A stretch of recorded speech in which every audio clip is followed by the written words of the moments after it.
राजद ने पूछा, नीतीश जी जवाब दे कि स्मार्ट मीटर लगाने वाली कंपनियों के पक्ष में सीएमडी ने सभी जिलाधिकारी को जबरन बल प्रयोग के सहारे स्मार्ट मीटर लगाने की बात क्यों की। साथ ही जगदानंद सिंह ने पूछा, 2005 में लालू जी ने हर घर बिजली पहुंचाने के लिए यूपीए 1 में सरकार के माध्यम से राजीव गांधी विद्युतीकरण योजना बिहार में लागू करवाया था। दरअसल आज बिहार प्रदेश राष्ट्रीय जनता दल के अध्यक्ष श्री जगदानंद सिंह ने संवाददाता सम्मेलन को संबोधित करते हुए बिहार के मुख्यमंत्री श्री नीतीश कुमार से पूछा है कि जब बिहार की जनता का सवाल विपक्ष नहीं उठाएगा तो सच और सच्चाई से लोग अवगत कैसे होंगे। जो प्रश्न स्मार्ट मीटर के संबंध में हमने उठाया था उसका एक भी जवाब राज्य सरकार के स्तर से नहीं दिया गया है, जबकि राष्ट्रीय जनता दल ने आम जनों के द्वारा जिस तरह से इस मामले पर प्रश्न खड़े किए जा रहे थे उसको हमने जिम्मेदार विपक्ष की हैसियत से सरकार से पूछा है कि वो बताएं कि पहले के मीटर और अब के स्मार्ट मीटर के संबंध में जो बातें सामने आई है और आम लोगों की आवाज को नेता प्रतिपक्ष श्री तेजस्वी प्रसाद यादव ने स्मार्ट चीटर कहा है उस पर थर्ड पार्टी के समक्ष जांच करवाने की बात सरकार ने क्यों नहीं की। आम जनता को बिना विश्वास में लिए जबरिया स्मार्ट मीटर क्यों लगाया जा रहा है।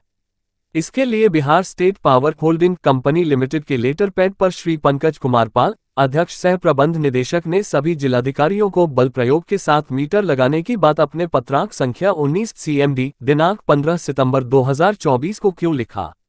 क्या यह मुख्यमंत्री की सहमति से पत्र लिखा गया था।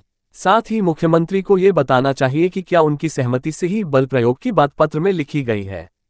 सीएमडी ने सभी जिलाधिकारियों को निर्देश दिया कि स्मार्ट प्रीपेड मीटर लगवाने में प्रशासन के स्तर से कार्रवाई की जाए और जबरदस्ती बल प्रयोग से स्मार्ट मीटर लगाने की बात के साथ यह भी कहा कि यह मुख्यमंत्री के महत्वाकांक्षी योजना का अंग है।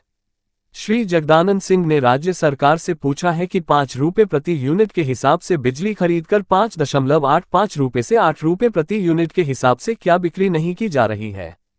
फिक्सड चार्ज और विद्युत शुल्क ये दोनों चार्ज क्यों लिए जा रहे हैं, राज्य सरकार बताएं। बिहार में बिजली का उत्पादन शून्य है, क्या यह आम लोगों को बताया गया है। जो बिजली बिल आ रहा है उसमें गड़बड़ियां हैं, उस पर सवाल खड़ा किया गया है लेकिन उस पर जवाब अब तक नहीं आया है। बिहार में बिजली बिल के नाम पर लूट मचा हुआ है और इस मामले में षड्यंत्र करने के पीछे जो थे उसका नाम नीतीश कुमार है। जब सरकार के ऊर्जा मंत्री के जवाब से काम नहीं चला तो मुख्यमंत्री को स्वयं आना पड़ा, लेकिन वो भी आमजनों को संतुष्ट नहीं कर पा रहे हैं।